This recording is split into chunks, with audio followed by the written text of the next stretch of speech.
શ્રી ગણેશાય નમઃ. ત્રિશુળ ચેનલમાં તમારું સ્વાગત છે મિત્રો. આજે હું તમારી સમક્ષ લઈને આવી છું પુરુષોત્તમ માસના બીજા દિવસની કથા, વર વગરની વહુ. એક ગામમાં બ્રાહ્મણ અને બ્રાહ્મણી રહેતા હતા. તેઓ પૈસે ટકે સુખી હતા, પ્રૌઢ ઉંમરે પહોંચ્યા હતા.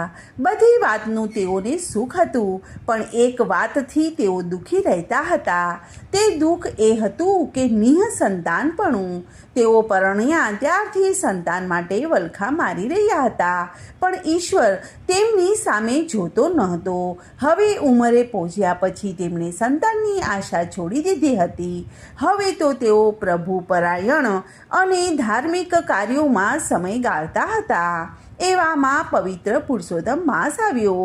આથી બ્રાહ્મણ અને બ્રાહ્મણીએ પુરુષોત્તમ માસ નહાવાનો અને ધર્મ ધ્યાનમાં ગાળવાનો સંકલ્પ કર્યો. પુરુષોત્તમ માસ શરૂ થતાં તેઓએ વ્રત ચાલુ કર્યું. સવારે વહેલા ઉઠી બ્રાહ્મણ અને બ્રાહ્મણી બધા સાથે નદીએ નહાવા જાય અને આખો દિવસ નામ અને જપ તપ કરતા રહે અને રાત્રે ભૂમિ ઉપર પથારી કરી અને સૂઈ જાય. બ્રાહ્મણ અને બ્રાહ્મણી પ્રૌઢ હતા, વળી ઘર કામમાં કોઈ પણ કરનાર હતું નહીં. તેથી ઘરનું બધું જ કામકાજ બ્રાહ્મણીને કરવું પડતું હતું. તે થાકી જતી હતી. ઉપરાંત ઘર કામમાં પુરુષોત્તમ ભગવાનની ભક્તિ કરવાનો સમય ખૂબ જ ઓછો મળતો હતો. તેથી બ્રાહ્મણીનું દિલ દુભાતું હતું. એક દિવસ તેને વિચાર આવ્યો કે જો અમારે દીકરો હોત તો વહુ આવત અને તે ઘરનું કામ કરત અને અમે પ્રભુનું ભજન કરીશ. આ વિચાર તેણે બ્રાહ્મણ સમક્ષ મૂક્યો. જુઓ ને, આ તો ધર્મ ધ્યાનનો મહિમા છે અને મારો તો બધો વખત ઘર કામમાં વયો જાય છે. ઘરમાં વહુ હોય તો કેવું સારું, એ રાંધે, ઘર કામ કરે અને આપણે નિરાંતેથી ભગવાનનું ભજન કરીએ. ત્યારે બ્રાહ્મણને આ વાત સાંભળીને હસવા લાગ્યો. તે બોલ્યો કે તું જાણે છે ને કે આપણને દીકરો નથી, પછી વહુ ક્યાંથી આવે? ત્યારે બ્રાહ્મણીએ કહ્યું કે હા, હું જાણું છું કે આપણને દીકરો નથી. દીકરો હોય તો વહુ આવવાની જ છે ને, પણ દીકરો ન હોય તો પણ વહુ આવે એવું કંઈક કરો ને. વગર દીકરે વહુ લાવો તો ખરા. ત્યારે બ્રાહ્મણીની આ વાત સાંભળીને બ્રાહ્મણ તો મૂંઝવણમાં મુકાઈ ગયો અને તેને કંઈ સૂચતું ન હતું. આથી બ્રાહ્મણી બોલી કે હું તમને એક માર્ગ દેખાડું છું. તમે બહાર ગામ ઉપડો અને કન્યા શોધી કાઢો. કન્યાના મા બાપ પૂછે તો કહી દેવાનું કે દીકરો કાશી ભણવા ગયો છે, સાથે વેદ પાઠ લેતા જાઓ અને કોઈ કન્યા આપવા માટે તૈયાર થાય તો વેદ પાઠ સાથે કન્યાના ફેરા ફેરવી દેજો. તમારી સાથે લેતા આવજો અને કહેજો કે ચોથો ફેરો અમારો દીકરો કાશીએથી આવશે ત્યારે ફેરવી દઈશું. બ્રાહ્મણ અને બ્રાહ્મણી આ વાત સાંભળીને ડઘાઈ ગયો. તે પણ મનોમન વિચાર કરવા લાગ્યો. બ્રાહ્મણી બોલી કે જેવી ભગવાનની ઈચ્છા. એકવાર કામ તો પાર પાડો, પછી જેવી ભગવાનની ઈચ્છા. બ્રાહ્મણ તો બીજે દિવસે સવારના પહોરમાં ખંભે ખડીઓ ભરાવીને પુત્ર વધુની શોધમાં નીકળી પડ્યો. ચાલતા ચાલતા જે ગામ આવે ત્યાં બ્રાહ્મણનું ઘર નજર પડે ત્યાં કન્યાની ભાળ લેવા જતો. આમ ફરતા ફરતા એક ગામમાં એક ગોર મહારાજના ઘરમાં રૂપાળી કન્યા તેને જોવામાં આવી. એ કન્યાને જોઈને બ્રાહ્મણની આંખો ઠરી. તેને જોઈ અને બ્રાહ્મણને ઘણો આનંદ થયો. તેના મનમાં થયું કે જો આવી વહુ ઘરમાં હોય તો ઘર દીપી ઉઠે. બ્રાહ્મણે તો ગોર મહારાજ આગળ સગપણની વાત કાઢી. ગોર મહારાજે કહ્યું કે તમારી વાત હું માન્ય રાખું છું, પણ મુહૂર્તિઓ જોયા વગર સગપણ કેવી રીતે થાય? તમે છોકરાને લઈને અહીંયા આવો, અગર હું ત્યાં આવીને છોકરો જોઈ લઉં, પછી આપણે સગપણ નક્કી કરીએ. બ્રાહ્મણ મૂંઝાયો, છતાં હિંમત એકઠી કરીને બોલ્યો કે ભાઈ, વાત જાણે એમ છે કે મારો દીકરો કાશીએ ભણવા ગયો છે. તે ભણીને પાછા આવશે ત્યારે હું તમારી છોકરીના એની સાથે લગ્ન કરાવી દઈશ. જો તમે કબૂલ થતા હોય તો હું પોથી લાવ્યો છું અને તેની સાથે આપણે તમારી દીકરીના 3 ફેરા ફેરવી દઈએ અને ચોથો ફેરો મારો દીકરો કાશીએથી આવશે ત્યારે આપણે ફેરવી દઈશું. ગોર મહારાજે વિચાર્યું કે બ્રાહ્મણનું ઘર પૈસે ટકે સુખી છે. દીકરો કાશીએ ભણવા ગયો છે, તેથી તે પણ વિદ્વાન થઈને પાછો આવશે. ઘરમાં પ્રૌઢ પતિ પત્ની જ છે. આવું બધું રીતે યોગ્ય ઘર મળે છે તો મોઢું ધોવા શા માટે જવું? આમ વિચારીને તે ઘરમાં જઈને પત્નીને બધી વાત કરી. તેમની પત્નીએ પણ તેમની વાતમાં સંમતિ આપી અને ગોર મહારાજે બહાર આવી અને બ્રાહ્મણને કહ્યું કે અમે અમારી દીકરી તમારા દીકરા સાથે પરણવા માટે તૈયાર છીએ. ઘડિયા લગ્ન લીધા. પોથી સાથે 3 ફેરા ફેરવીને ગોર મહારાજે પોતાની કન્યા બ્રાહ્મણ સાથે સાસરે વળાવી દીધી. બ્રાહ્મણ તો પુત્ર વધુને લઈને ઘેર આવ્યો. બ્રાહ્મણને રૂપાળી કન્યા જોઈને આનંદનો પાર ન રહ્યો. વહુના લક્ષણ બારનામાં આ કહેવત મુજબ વહુએ ઘરમાં પગ મૂકતા વેત જ બધું જ કામ ઉપાડી લીધું. બ્રાહ્મણીને તો નિરાંત થઈ ગઈ. એ તો સુખેથી પ્રભુ ભજન કરવા લાગી અને વહુને ઘરની ચાવી સોંપી દીધી. એક દિવસની વાત છે. બ્રાહ્મણ અને બ્રાહ્મણી નદીએ સ્નાન કરવા ગયા. ત્યાં વહુ ઘરમાં રસોઈ કરતી હતી. ત્યાં તો પાડોશણ દેવતા લેવા આવી પહોંચી. ઘરમાં રૂપાળી વહુને જોઈને તેના આશ્ચર્યનો પાર ન રહ્યો. એ પૂછવા લાગી કે તમે કોણ છો? આ ઘરમાં મેં તમને પહેલી વાર જોયા. તમે બ્રાહ્મણ અને બ્રાહ્મણીના કોઈ સગા થતા લાગો છો. તો આ તમને પહેલી વખત અહીં જોયા, તેથી હું પૂછું છું. વહુ બોલી કે તમને ખબર નહીં હોય, હું આ ઘરની વહુ છું. મારા સસરા પોથી સાથે મારા 3 ફેરા ફેરવીને મને અહીં લાવ્યા છે. મારા પતિ કાશીએથી આવશે એટલે ચોથો ફેરો ફેરવી લઈશ. આ સાંભળીને પાડોશણ ખડખડાટ હસવા લાગી. તે બોલી કે બહેન, આ બ્રાહ્મણ અને બ્રાહ્મણીને કોઈ પણ સંતાન નથી. તેઓ તો વાંઝ્યા છે. પાડોશણની વાત સાંભળીને વહુનું કાળજું ચીરાઈ ગયું અને તે રડવા લાગી. થોડીક વાર બ્રાહ્મણ અને બ્રાહ્મણી નદીએથી નાહીને પાછા આવ્યા.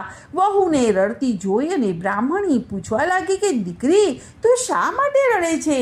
ત્યારે જવાબમાં વહુએ પાડોશણે કહેલી વાત કહી. વહુની વાત સાંભળી અને બ્રાહ્મણી ચોંકી ગઈ.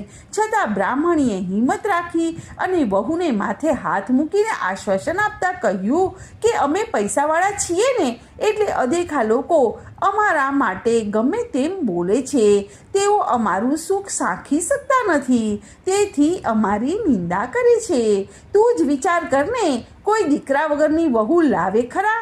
મારે 7 ઓરડા અને 3 માળવાળી હવેલીને ભોગવનાર મારો જુવાન જોધ દીકરો છે. વળી તે એટલો બધો રૂપાળો અને તેજસ્વી છે કે તેને જોતા જ આંખો અંજાઈ જાય. તેને જોઈને તું કહી શકે કે જેણે 5 આંગળીએ ભગવાનને પૂજ્યા હોય એને જ આવો વર મળે. મારો દીકરો તો કાશીએ ભણવા ગયો છે, માટે એ ભણી ગણીને પાછો આવશે ત્યાં સુધી તને એકલું ન લાગે એટલા માટે લે આ 7 ઓરડાની ચાવી. દરેક ઓરડામાં ખાવા પીવાની અને શણગારની વસ્તુઓ પડી છે. ખાઓ પીવો અને પહેરો ઓઢો. પણ એક વાતની યાદ રાખજો કે 7મો ઓરડો ઉઘાડશો નહીં. વહુએ હવેલીના 3 માળ જોયા, પણ એમાં 7 ઓરડા બંધ હતા. તેના દરવાજાને મોટા તાળા મારેલા હતા. આથી તે વિચાર કરતી કે આ 7 ઓરડામાં એવું તે શું હશે કે તેને બંધ જ રાખવામાં આવે છે, ક્યારેય ઉઘાડવામાં આવતા નથી. વહુ પાસે 7 ઓરડાની ચાવીઓ આવી એટલે તેના મનમાં ધરપત રહી નહીં. એક દિવસ બ્રાહ્મણ અને બ્રાહ્મણી દેવ દર્શને ગયા. ત્યારે વહુએ પહેલો ઓરડો ઉઘાડ્યો તો તેમાં મીઠાઈ અને પકવાન જોયા. બીજા ઓરડામાં હીરના ચીર જોયા અને ત્રીજામાં 16 શણગારના સાધનો જોયા. આમ દરેક ઓરડામાં સમૃદ્ધિની છોડ ઉછળતી જોઈ અને પછી વહુને 7મા ઓરડો જોવાની એટલી બધી જિજ્ઞાસા થઈ, તેથી તેણે સાસુની આજ્ઞાનો ભંગ કરી અને 7મો ઓરડો ઉઘાડ્યો. ઓરડામાં પગ મૂકતાની સાથે જ તે થીજી ગઈ અને ઓરડાની વચ્ચે એક દિવ્ય તેજવાળો યુવાન દીવાના અંજવાળે પોથી વાંચી રહ્યો હતો. આખા ઓરડામાં સુવાસ પ્રસરેલી હતી. વહુ તો આ જોઈને સ્તબ્ધ થઈ ગઈ અને યુવાનને જોવા લાગી. તે ઉંબરામાં જ ઊભી રહી ગઈ. તેથી તેના ઓરડામાં જવાની તેની હિંમત ન ચાલી. બારણું ઉઘાડવાનો અવાજ સાંભળી અને યુવાને બારણા તરફ દ્રષ્ટિ કરી અને બોલ્યા કે તમે બારણું કેમ ઉઘાડ્યું? બારણું બંધ કરી દો. મારા માતા પિતાનું પુરુષોત્તમ માસનું વ્રત તૂટી જશે. વેદનો પાઠ અધૂરો રહી જશે. તમે પોથી સાથે 3 ફેરા ફર્યા છે એ હું જાણું છું. વ્રત પૂર્ણ થયા પછી આપણે 4થો ફેરો ફરીશું. વહુની આંખમાં હર્ષના આંસુ આવી ગયા. તેણે તરત જ બારણું બંધ કરી દીધું. જ્યારે તેના સાસુ સસરા મંદિરેથી દર્શન કરીને પાછા ઘેર આવ્યા ત્યારે તે ઠાવકી થઈને અનાજ સાફ કરવા બેસી ગઈ. તેણે સાસુ સસરાને જમવા બેસાડી દીધા અને પોતે પણ જમી લીધું. પરંતુ પોતે આજ્ઞાનો ભંગ કરીને 7મો ઓરડો ઉઘાડ્યો છે તે વાતની કોઈને વાત ન કરી. હવે તે સારી રીતે સાસુ સસરાની સેવાની ચાકરી કરતી હતી અને દરરોજ પ્રેમથી તેઓને જમાડતી હતી. આમ ને આમ પુરુષોત્તમ માસ પૂર્ણ થયો. હવે વ્રતના ઉજવણા થવા માંડ્યા. બ્રાહ્મણ અને બ્રાહ્મણીએ સારી રીતે વ્રતનું ઉજવણું કર્યું. વહુને થયું કે હવે મારા પતિ માટે સાસુ સસરાને પૂછું. તેણે સાસુ સસરા પાસે જઈને પૂછ્યું કે પુરુષોત્તમ માસ પૂરો થઈ ગયો છે, તેનું ઉજવણું પણ થઈ ગયું છે. તમારા દીકરાને બોલાવો એટલે હું તેમની સાથે 4થો ફેરો ફરી શકું. વહુની વાત સાંભળી અને સાસુ સસરા પરસેવે રેપ ઝેપ થઈ ગયા. દીકરો તો હતો નહીં, લાવવો ક્યાંથી? તેમની લાજ પુરુષોત્તમ ભગવાન સિવાય કોઈ પણ રાખે તેમ ન હતું. વહુને કહ્યું કે વહુ તમે ફિકર ન કરો, થોડાક જ દિવસમાં મારા દીકરા સાથે તમને 4થો ફેરો ફેરવી દઈશું. હવે બહાનું કઢાય તેમ ન હતું. આબરૂ જવાની ઘડી આવી પહોંચી હતી. તેઓ પુરુષોત્તમ ભગવાનને યાદ કરી અને સહાય કરવા મનમાં ને મનમાં ગણગણી રહ્યા હતા. સાસુ સસરાને મૂંઝાતા જોઈ અને વહુ બોલી કે તમે આમ મૂંઝાવ છો શા માટે? તમારા દીકરાને હું બોલાવું છું. બ્રાહ્મણ અને બ્રાહ્મણી ચકિત થઈ ગયા અને એકબીજાની સામે તાકી રહ્યા અને તેમને લઈને વહુ 7મા ઓરડા આગળ આવી અને બારણું ઉઘાડ્યું તો ઓરડામાંથી તેજસ્વી પુરુષોત્તમ ભગવાન બહાર આવ્યા. યુવાનનું તેજસ્વી રૂપ જોઈને જ બ્રાહ્મણ અને બ્રાહ્મણી સમજી ગયા કે આ યુવાન તે જ પુરુષોત્તમ ભગવાન છે. તેમના વ્રતના પ્રભાવે પ્રસન્ન થઈ અને તેમણે આ લીલા કરી છે. તેઓ સ્વયં તેમના પુત્ર તરીકે પ્રગટ થયા છે. ભક્તની લાજ રાખવા માટે તેઓ સ્વયં પધાર્યા છે. બ્રાહ્મણ અને બ્રાહ્મણી તેમના પગમાં પડી ગયા અને તેમને ગળે લગાવ્યા. વહુ પણ યુવાનને પગે પડી ગઈ. તે જ દિવસે બ્રાહ્મણના ઘરે ચોરી રચાઈ. ચોરીમાં ગોર મહારાજે હસ્તમેળાપ કરાવી અને 4થો ફેરો ફેરાવ્યો. આમ લગ્ન વિધિ પૂર્ણ થતાં વહુ હર્ષ ઘેલી થઈ ગઈ. બ્રાહ્મણ અને બ્રાહ્મણી પણ હર્ષ પામ્યા. તેમને તો પુરુષોત્તમ માસના વ્રતના પ્રતાપે તેમની લાજ રહી ગઈ અને વગર દીકરે વહુ આવી ગઈ.